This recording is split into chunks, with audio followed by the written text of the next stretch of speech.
The city was draped in an uneasy silence as the rain softly tapped against the windows of the government office building at midnight. A single light flickered within the depths of the political tower, where power was exchanged and decisions that affected millions were made in hushed meetings. But tonight the air was thick with a sense of dread, the kind that seeped into every crack of the walls, the kind that would almost be felt when you stood on the streets below. The only sound in the otherwise empty building was the rhythmic hum of the air conditioning system working overtime to drown out the storm outside. But despite the tranquility, something deadly was unfolding within. Inside the office of the politician known for his fiery speeches and his unwavering stance on controversial issues, no one would have suspected that tonight would be the night he met his end. The man sat behind his desk, his face illuminated by the soft glow of his desk lamp, as he sorted through papers, marking them with signatures that would change the future of the city, unaware that his every move was being observed from a distance. The assassin had planned this meticulously, each movement calculated down to the very second. He knew the politician would be in his office at this exact hour. He knew the layout of the building, every entry and exit, every blind spot in the security system. He knew the routine the politician would follow. After all, this was not the first target on his list, and it would not be the last. This man was not just an assassin, he was a master of his craft, a ghost who moved undetected in the shadows like a predator stalking his prey. From a building 20 kilometers away, the assassin adjusted the scope of his custom-built sniper rifle, placing his finger gently on the trigger. The city was a sprawling labyrinth of tall buildings and narrow streets, but from his vantage point, he could see everything with the precision of an expert. His eyes zeroed in on the politician's figure in the office. His target had no idea he was already dead. His life was hanging by a thread that was poised to be severed by the press of a button. The rifle was unlike anything the authorities had ever seen. Its sleek design and modifications made it nearly untraceable. Each bullet was carefully crafted to deliver a kill with perfect accuracy and a silence that would fool even the sharpest ears. The assassin had used this rifle on several previous missions, each one leaving no trace, no evidence, nothing that could connect him to the crime scene except for the unmistakable perfection of the kill, and tonight would be no different. His breath slowed as he focused on the politician's chest. He knew exactly where to aim, just one shot, and it would be over. The politician would be another name added to his list of victims, another casualty in a war the public would never understand. He had no intention of being caught, no intention of leaving any clues behind. His mission was simple, and his method was flawless. With a steady hand and the quietest of movements, the assassin gently squeezed the trigger. The sound of the shot was almost imperceptible to anyone nearby, a slight whizzing sound in the air followed by the faintest thud. As the bullet struck its target, the politician's body jerked as the projectile tore through his chest, lodging itself deep within his heart. He slumped forward against the desk, his hands still gripping the papers he had been holding just seconds before. His life was abruptly snuffed out. The assassin slowly lowered his rifle, taking a moment to observe the fall of his target. The body was already starting to slump forward, but the assassin remained calm, his pulse steady, his mind clear. He had done it again without a single mistake, without anyone knowing. He was there, he had delivered death from a distance, a perfect kill. But something was different this time. The assassin felt a strange sense of satisfaction, not just from the success of the kill, but from the intricacy of the plan that had come together so smoothly. It was a challenge to him to see just how flawlessly he could execute this, and tonight he had outdone himself. There would be no questioning his skill. No one would be able to understand how it was done, but they would know one thing for sure: the assassin was a force to be reckoned with, and he would continue his work unseen and unchallenged. Back at the scene, no one knew what had happened. The politician's body remained slumped at the desk, a pool of blood slowly spreading beneath him. The only clue left behind was the faint smell of gunpowder that lingered in the air, but even that would fade quickly with the night. The authorities would soon arrive, and when they did, they would be met with nothing but confusion and disbelief. They would never understand how the politician had been killed from a distance so great that it seemed impossible. They would search the room for hours, But they would find nothing, no fingerprints, no weapon, no clues, nothing that could explain how a man had been struck down so precisely from such a distance, and so they would be left to wonder just who had pulled off this perfect kill. Hours passed since the body was discovered. The early morning light began to creep through the windows, casting long shadows across the crime scene as police swarmed the building, securing the area and trying to piece together any shred of evidence that might explain the impossible murder. Yet every corner they turned only led to more questions than answers. No signs of forced entry, no fingerprints, no weapon, and no clear motive. It was as though the killer had vanished into thin air. Detective Jordan Hayes stood at the scene, observing the body of the politician, his mind racing through the possibilities. He had seen plenty of murders over the years, but nothing like this. The precision of the shot, the complete lack of evidence, was unlike anything he had encountered before. The politician's body was still slumped over the desk, his face frozen in a look of surprise. But there was nothing they could do to bring him back. They could only try to figure out how it happened and why. As the investigation moved forward, a local journalist named Ethan Price came forward claiming to have witnessed something strange the night of the murder. He had been working late at a nearby cafe when he saw something through the window of a high-rise building directly across from the politician's office. He had been waiting for a source to meet him when he noticed a figure standing in the window of the building far in the distance. At first, he thought it was a trick of the light, but as he focused, he realized that the figure was too still, too deliberate. Price quickly snapped a few photos with his phone, not thinking much of it at the time, but as he looked closer, he began to notice the figure was staring directly at the politician's office with an unnerving focus. It wasn't just anyone, it was someone who was watching the politician with the kind of intensity that suggested something dangerous was about to happen, something he couldn't quite put into words. He felt an uneasy chill crawl down his spine, but shrugged it off, assuming it was just paranoia from too many late nights.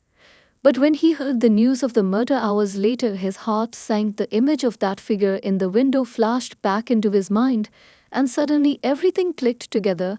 He didn't know who the figure was, but he knew one thing for sure: the timing was too perfect to be a coincidence. He was sure that what he had seen was connected to the killing, and he had to tell someone. Ethan contacted the police and agreed to meet Detective Hayes at the station to share what he had witnessed. As he entered the small interrogation room, he was visibly nervous, his hands shaking as he recounted the events of the night, but his eyes remained steady, his voice clear as he described the figure he saw standing in the distant window across the street from the politician's office. He went on to explain how he had taken the photos and how he had tried to make sense of it all on his own, but couldn't shake the feeling that the person in the window was watching something far more significant than just the politician's actions. He was watching him as if preparing for something, and then suddenly the phone rang and the journalist paused in his story. It was a cold feeling that crept over him as he continued to speak about the strange sensation that he was being watched now more than ever. Detective Hayes listened intently, his mind already working through the possibilities, but he was also skeptical. The whole thing seemed far-fetched. How could a random figure in a distant building have anything to do with the murder of a high-profile politician? But the more he thought about it, the more it made sense. Something about the timing felt off, and Ethan's description seemed eerily precise, too precise for a coincidence. Price handed over the photos he had taken with his phone, showing a faint figure standing in the window of the high-rise building. The pictures were grainy, but clear enough to see a silhouette staring out at the street, and at the politician's office. The position and posture of the figure were meticulous and deliberate. It was as though they were positioning themselves to be the perfect lookout for a perfect shot. The detective took the photos from Ethan and stared at them for a long time, trying to make sense of the image, his mind racing through the possibilities. The figure in the window seemed to be aware of the office and seemed to have been waiting for something, maybe the murder itself, maybe the perfect moment when the politician would be in place, when everything would align and the perfect shot would be made. But what troubled Hayes even more was the idea that someone had been watching this man for hours, maybe days, observing his every move and calculating every detail leading up to the moment of the kill. The assassin's precision was clear, But what was even more terrifying was how little they knew about this individual, the shadow that had watched from afar, yet left no trace behind, no sound, no clue except for the grainy photo and a feeling of dread that hung in the air. The investigation into the death of the politician was quickly spiraling into a labyrinth of confusion, with each new detail only deepening the mystery. Detective Hayes sat alone in the dimly lit briefing room, staring at the evidence laid out before him, the grainy photographs from Ethan Price. The images of the figure standing in the distant window were chilling, but they only raised more questions than answers. If this was truly the assassin who had killed the politician from that faraway distance, then how had they done it? And more importantly, why had they been watching the politician with such meticulous precision? The idea that the shot had been fired from 20 kilometers away seemed preposterous at first. Hayes had dealt with snipers before, but this was something different, something that didn't make sense. The bullet had entered the politician's chest with deadly accuracy. No stray shots, no missed chances. It had been a perfect kill, and the weapon used had left no trace, no ballistics evidence that could tie it back to any known gun. The weapon itself had to be custom built. It was clear that whoever was behind this wasn't just a random killer, but a seasoned professional, someone who had thought of everything. The forensic team had confirmed what Hayes had suspected. The bullet was of an unusual caliber, and its trajectory was unlike anything they had ever seen. It had been fired from an extraordinarily long distance, and yet there were no signs of misfire or failure. The shot had been executed with deadly efficiency. The politician had never seen it coming. There had been no time for him to react, not even the faintest sign of danger, before the bullet struck him in the heart. The more Hayes thought about it, the more questions surfaced. How had the assassin even known where to aim? How had they calculated the perfect trajectory from a building so far away? And how had they ensured that the bullet would hit its target with such precision? It seemed impossible, yet all the evidence pointed to the fact that it had happened and someone had done it.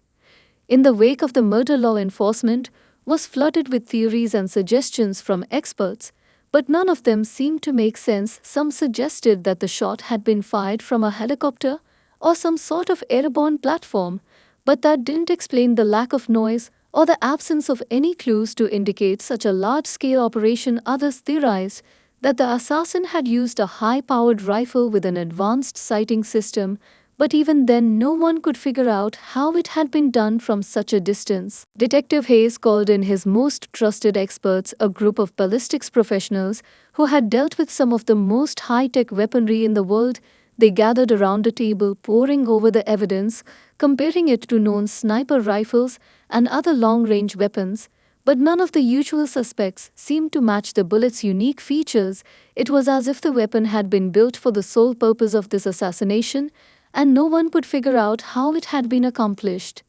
The more they dug into the case, the more it became clear that the assassin was not just a typical sniper. There was someone who had mastered the art of long-range shooting to an almost unnatural degree. It wasn't about the weapon or the bullet, it was about the shooter's ability to calculate everything, to take every factor into account, from wind speed to the curvature of the earth. It was as if the assassin had an almost supernatural ability to strike from a distance no one could have predicted. Meanwhile, the city was on edge. People whispered about the perfect killer who could strike from 20 kilometers away, who could take out high-profile targets without leaving a trace, and the fear began to spread as law enforcement scrambled to piece together any clue that might lead them to the assassin. The more they searched, the less they found, and the more elusive the killer became. The city's most advanced surveillance systems were scoured for footage that might reveal the assassin's location, but nothing concrete was uncovered. There were no clear signs of movement, no hint of a shooter preparing for the kill. The authorities were left with nothing but questions and theories, but none of them seemed to bring them any closer to understanding how such a thing could be possible. As Hayes sat back in his chair reviewing the evidence, once again something began to gnaw at him. There had to be something they were missing, something so simple yet so crucial. But what was it? He stared at the photos of the politician's office, the grainy image of the assassin in the distant window. He thought back to the first moments after the body had been discovered, Had the assassin been watching the politician for days? Had they planned this moment for months? Or had it been even more methodical than that? Had they been preparing for this kill for years, always waiting for the perfect time to strike from an impossible distance? The more Hayes thought about it, the more he realized there was one thing they hadn't accounted for. The assassin wasn't just a killer, they were a master of patience. They had waited for the right moment, and when the time came, they had struck with a precision that left everyone else in the dust. The more Detective Hayes dug into the details of the assassination, the more the case seemed like an unsolvable puzzle, each piece of evidence raising more questions than it answered. The missing link, the one thing that could explain how a killer could strike from such an incredible distance, continued to elude him. The focus of the investigation now turned to understanding the weapon, the rifle that had made the impossible shot, and how it had been used without leaving a trace of its existence at all. The weapon had been custom built, a unique piece of machinery that seemed almost too advanced for the current technology available. It was unlike any rifle Hayes had ever seen. The ballistics team had no comparison for the bullet. It was as if the weapon had been designed with the specific intent to kill from extreme distances, while leaving no sign behind, no markings, no fingerprints, no connection to any known weapon systems. Hayes called in more experts, bringing in people from all over the world who specialized in long-range weaponry, the best of the best in the field of military-grade sniper rifles, but all of them came up empty. The weapon was an enigma. Even the most cutting-edge technologies didn't have an explanation for it. It was almost as if the rifle didn't exist in the world they knew. But that didn't mean it hadn't been used, and it didn't mean that someone hadn't designed it with a purpose, and that purpose was the perfect kill.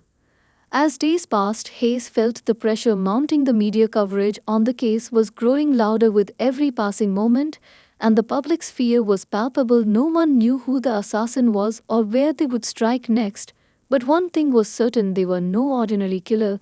They were someone who had spent years honing their craft and had perfected the art of killing from distances that no one could fathom. The city was in chaos, and Hayes could feel the weight of the investigation bearing down on him. Late one evening, as Hayes reviewed the reports in his office, something caught his eye, a small detail that he had overlooked at first, but now seemed to demand attention. It was a set of coordinates that had been written down in a strange cryptic format. They had been found among the politician's personal belongings after his death, hidden in the back of a drawer behind some old files. It had seemed insignificant at first, but now, with everything that had been uncovered, it took on a new meaning. The coordinates led to a remote location outside the city, a place that appeared on no maps and was so obscure that it seemed almost deliberately forgotten. It was an abandoned factory on the outskirts of town, long since shut down and left to rot, surrounded by dense forest and rusting equipment. This place was far off the beaten path, far from any kind of surveillance or prying eyes. It was the kind of place one would go to if they were trying to hide something, or perhaps trying to build something without anyone knowing. Hayes couldn't shake the feeling that this location had a purpose, a connection to the assassin, and that the answers he was looking for might be hidden there somewhere. Without wasting another moment, he gathered a team and made his way to the site. The journey was long and treacherous. The roads leading to the factory were barely maintained, and the forest surrounding it was thick and dark. The place felt abandoned, but not forgotten. It was clear that whoever had been there had been trying to keep it off the radar. As Hayes and his team approached the factory, they noticed the telltale signs of recent activity. The ground was disturbed in places, as if someone had been moving around recently. The closer they got, the more the place seemed to pulse with a strange energy. The hairs on the back of Hayes' neck stood up as he felt an eerie sense of being watched. But there was no one in sight, not a single person to be seen in the distance. The team entered the factory cautiously, their footsteps echoing through the abandoned structure. The air was thick with dust and the smell of decay, but as they moved deeper into the building, something caught their attention. In the corner of one of the rooms, a table covered in scattered papers, blueprints, and strange diagrams. It was clear that whoever had been here had been working on something intricate and complex, something that required focus and skill. As Hayes examined the papers, a realization began to form in his mind. The diagrams weren't just random, they were plans for a weapon, the same kind of weapon used in the assassination of the politician, the kind of sniper rifle that had been used to make the impossible shot. They were blueprints for a rifle so advanced it seemed years ahead of its time. Everything clicked into place in that moment. The assassin had not just been a lone figure striking from the shadows, they were part of something bigger, something carefully planned and meticulously executed. The pieces of the puzzle were finally coming together. The assassin was no rogue killer, but part of a larger operation, one that had been working in the shadows for years, developing technology and weaponry beyond the reach of the authorities, a group that was more dangerous than anyone had ever imagined. And now Detective Hayes had to figure out how deep this conspiracy ran and how far he was willing to go to stop them before they struck again. As Detective Hayes stood in the heart of the abandoned factory, the weight of the discovery began to settle upon him. This was no isolated incident, no random act of violence, but a part of something far larger, something insidious that had been brewing beneath the surface for years. As he examined the plans and blueprints scattered across the table, it became clear that the sniper rifle used in the assassination was just the tip of the iceberg. The group behind these killings wasn't simply a network of mercenaries, but something much more dangerous, an organized operation with resources and skills far beyond what Hayes had ever encountered. The blueprints were not just for the sniper rifle, but for several other pieces of advanced military-grade equipment, all designed with the same precision and care. These weren't weapons meant for standard warfare, they were tools for assassinations, tools to strike with the kind of efficiency and silence that left no trace behind, no sign of who had been behind the kill, and no chance for authorities to track them down. It was clear that this group operated in the shadows and their methods were flawless. As Hayes continued to sift through the documents, he noticed a pattern, a signature, if you will, that seemed to be present in every operation the assassin and their team had carried out. They weren't just killing for money or power, they were targeting specific individuals, people who held power and influence over the world in ways that most never understood. These were not random targets, but carefully selected ones. Each kill had a purpose, a goal, and a message. The politician was just one in a long line of victims whose deaths had been planned with deadly precision, but there was something more to these killings, something that connected them all beyond the weapons and the technology. Each victim seemed to have been involved in some form of corruption or scandal. They were people whose actions had left a trail of destruction behind them, people who had betrayed those around them for personal gain. But the kills weren't just about revenge, they were about sending a message to the world about who had the power and who was in control. The question that now burned in Hayes' mind was who was pulling the strings behind this operation and what was their endgame. The blueprints in front of him were a roadmap of destruction, a sign that the group wasn't finished yet and that they had more targets in their sights. The assassin wasn't working alone, they were part of something larger, something that was slowly and methodically picking off people in positions of power one by one, each kill a step closer to whatever goal they had in mind. Hayes couldn't shake the feeling that the next target was already in motion, that the group wasn't just waiting for the right moment, they were actively planning their next strike, and the city was just another pawn in their game. But as he looked around the dimly lit room, something else caught his eye. Among the papers, there was a small symbol scrawled in the corner of one of the blueprints. It was simple enough, a circle with a jagged line running through it, but it felt important somehow, as though it was the key to unlocking everything. He held up the paper and stared at the symbol, tracing it with his finger. A cold chill ran down his spine as he realized that he had seen this symbol before. It had been on one of the documents found in the politician's office, the same document that had contained the strange coordinates that had led him to the factory. It was clear now that this symbol wasn't just a random design, it was a mark, a calling card left behind by the group behind the assassinations. But what did it mean, and who was behind it? With a sense of urgency, Hayes knew that he had to find answers fast if he was going to stop the next kill and uncover the truth behind the shadowy organization that was orchestrating these murders. But he was running out of time. Every second counted, and the deeper he dug, the more dangerous the path became. The assassin and their team were always one step ahead, always watching and waiting for the perfect moment to strike. As Hayes prepared to leave the factory, he felt the weight of the case settle on his shoulders like a heavy burden. The city was teetering on the edge of chaos, and he was the only one who could stop it. But the more he learned, the less certain he became about who he could trust: the symbol, the group, the killings. They were all part of something much larger than anyone could have imagined, and if he wasn't careful, he might become the next target in their deadly game. The days following his discovery at the abandoned factory were tense and uncertain. Detective Hayes couldn't shake the feeling that he was being drawn deeper into a web he couldn't fully comprehend. Every lead seemed to unravel more questions without answers, and the deeper he went, the more elusive the people behind the murders became. The symbol he'd found in the blueprints haunted him.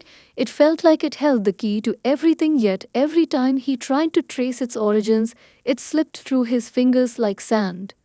Hayes was sitting in his office late one night, his mind racing as he stared at the symbol on a fresh set of documents he'd brought back from the factory. The jagged line running through the circle seemed to pulse with a strange significance, but there was nothing that tied it to a known organization or group.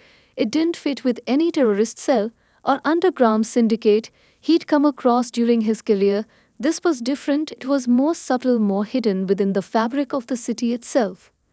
A sudden knock on the door interrupted his thoughts. He looked up to see his partner, Detective Maria Lopez, standing in the doorway. Her face was tired but resolute. She stepped inside without waiting for an invitation and closed the door behind her. "We've got a lead," she said, her voice low and urgent. Hayes felt a surge of hope, but it quickly turned to skepticism. What kind of lead? Lopes handed him a file, the contents marked with a bright red stamp of urgency. She sat down across from him as Hayes opened it. Inside was a list of names. These weren't random people, these were names of influential figures scattered across the city. Each one had some sort of connection to the politician who had been killed, but the connections weren't clear at first glance. What stood out were the dates next to each name. All of them coincided with significant events in the politician's career, major decisions that had been made behind closed doors, decisions that had altered the course of policy in ways that seemed to benefit a select few. The more Hayes read, the more he realized that the politician hadn't just been a target because of his own actions, but because of the people he'd been involved with, the people he protected or maybe even manipulated over the years. It was as if someone was cleaning house, making sure the right people were removed from the equation and that the city's power structure remained intact, but with a new set of players in charge.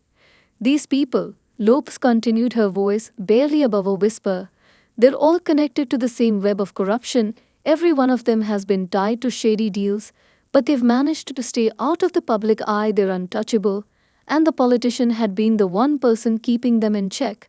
But now that he's gone, they're vulnerable. Hayes's mind raced as he processed the information. So the assassin wasn't just targeting politicians or figures of power, they were targeting the entire network, the people behind the curtain who had been pulling the strings for years, the ones who had been profiting from corruption and crime without ever being held accountable. "So what does that mean for us?" Hayes asked, his voice tight with tension.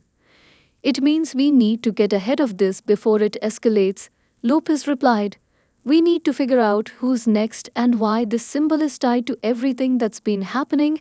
It's not just a random mark someone is leaving, it's a message, a signature that leads us right to the source of it all." Hayes nodded slowly. The pieces were starting to fit together, but the picture was still unclear. There were too many unknowns, too many gaps in the timeline, too many people who could be behind it all. He had a feeling that the symbol was connected to someone far more dangerous than just a group of rogue assassins. But who? "We need to trace the symbol," Hayes said finally, "find out where it's come from and who's using it. But we can't do this alone, we need help." Lopez agreed. "I'll make some calls, we can't afford to waste time." As she left the room, Hayes sat back in his chair, staring at the symbol once again. This time he felt a sense of dread settling over him. The more he learned, the more he realized that this was no ordinary conspiracy. It was bigger than anything he had ever imagined, and whoever was behind it had planned every move with precision. The assassin was just one part of the equation, but the true mastermind was still out there watching, waiting. The next few days passed in a blur of meetings and research. Hayes and Lopes worked tirelessly trying to connect the dots, but every lead they followed led to more dead ends. The deeper they dug, the more resistance they faced. The people they were up against were experts at covering their tracks, and it seemed like they always stayed one step ahead. And then, just as they were about to hit another wall, a breakthrough came from an unexpected source. A tip off from an anonymous informant led them to an obscure journal that had been published years ago. It contained cryptic references to an underground society whose symbol matched the one Hayes had been chasing. The journal was old and filled with obscure references, but the name at the center of it all was one Hayes recognized, a name that sent a chill down his spine. The name was Anton Koval, the most dangerous criminal mastermind Hayes had ever heard of, and he had been lurking in the shadows for years. The name Anton Koval echoed in Hayes' mind like a death knell. He had heard rumors about Koval for years, whispers of a shadowy figure who manipulated events from behind the scenes, his hands never directly involved in the dirty work, yet always pulling the strings that made the chaos happen. Koval was a name that was spoken in fear, a name that no one dared to cross, and now it seemed that the pieces were falling into place. The symbol, the assassinations, the corruption, all of it led back to him. Hayes leaned back in his chair, his mind racing as he processed the information. Koval was a ghost, a man who operated in the darkness, leaving no trace of his involvement in the countless operations he orchestrated for years. Law enforcement had tried to track him down, but he had always remained elusive, always staying one step ahead of the authorities. Now it seemed like Koval was closer than ever, lurking just out of sight, manipulating events in ways no one could fully understand. Lopez stood next to Hayes, her eyes narrowed as she watched him digest the new information. "So what does this mean?" she asked, her voice low but urgent. "It means we're dealing with something much bigger than we thought," Hayes replied, his voice tight. "Koval's been operating under the radar for years, but now he's making moves out in the open. Someone's been targeting the people who could expose him, and the politician was just one in a long line of victims." "But why now?" Lopes asked. "Why would he start making these moves public?" "Maybe he's trying to send a message," Hayes said slowly. "Maybe he's testing the waters to see how far he can push before anyone starts noticing. Maybe he's trying to destabilize the city to set the stage for something bigger." The more they discussed, the more the web of corruption seemed to tighten around them. Every time they pulled on a thread, it led them deeper into the heart of the criminal underworld and closer to Koval himself. But Hayes knew that they were only scratching the surface. They needed to get to Koval's inner circle. They needed to understand who he was working with and how far his influence spread. Hayes called in every available resource to track down Koval's known associates and anyone who might have crossed paths with him over the years, but each lead they followed led to another dead end. Every time they got close, someone else was watching. Every time they made a move, Koval seemed to anticipate it in advance, and there was no way to predict where he would strike next. The more they learned, the more it became clear that Koval's operations were vast. He had infiltrated every corner of the city, from the highest offices to the darkest alleyways. He had people in every organization, from law enforcement to corporate powerhouses. No one was beyond his reach, no one was safe. One evening, as Hayes and Lopez were reviewing the case files in the dim light of the office, Hayes received an unexpected phone call. It was from an anonymous source, someone who claimed to have information about Koval's plans and where they were headed. The call was short and cryptic, but the message was clear. If they wanted to find Koval, they had to meet the informant at an old abandoned warehouse on the outskirts of town. The catch was that they were being watched, and if they went alone, they would never leave the meeting alive. Hayes had no choice but to act fast. The informant might be their only chance to catch Koval, but they couldn't trust anyone, not in this game. Hayes knew they had to go to the warehouse, but they needed a plan. They couldn't afford to walk into a trap. He turned to Lopez and made the call. They would take backup and be ready for anything.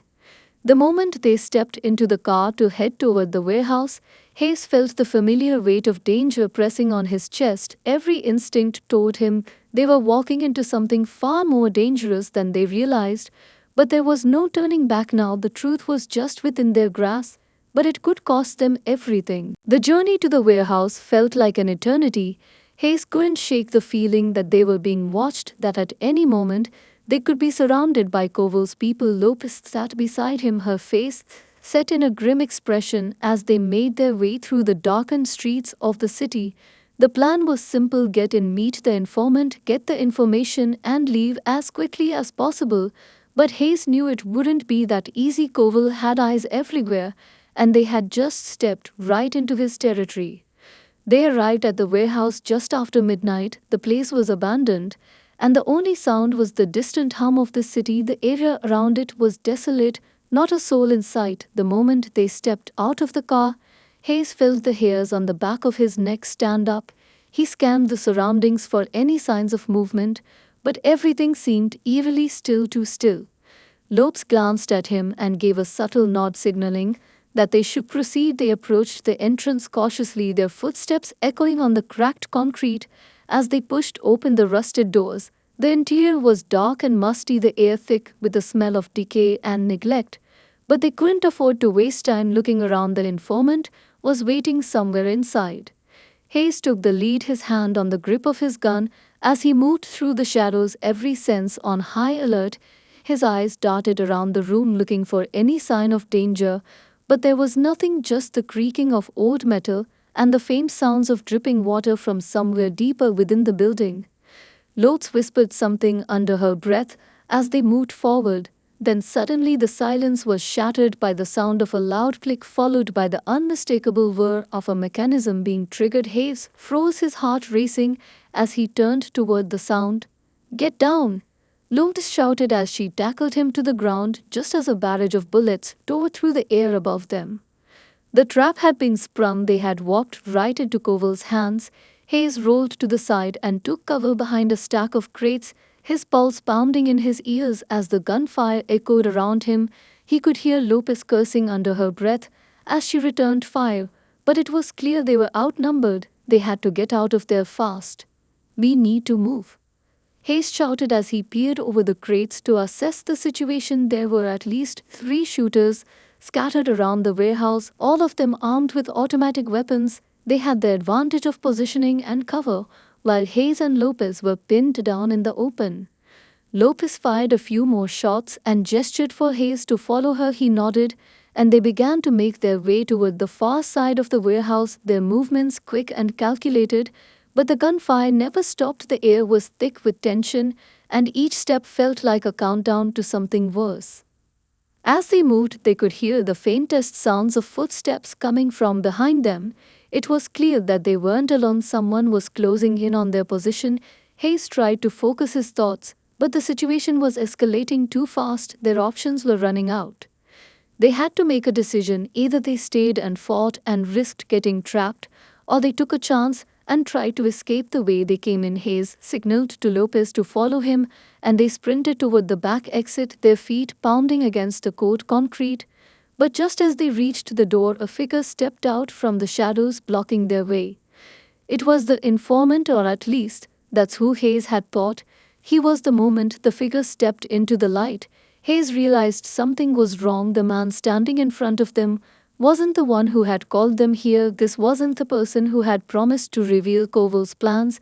It was someone else, someone who was far too calm for someone caught in a gunfight. "I hope you didn't think this was going to be easy," the man said, his voice cold and mocking as he stepped closer, his gun raised.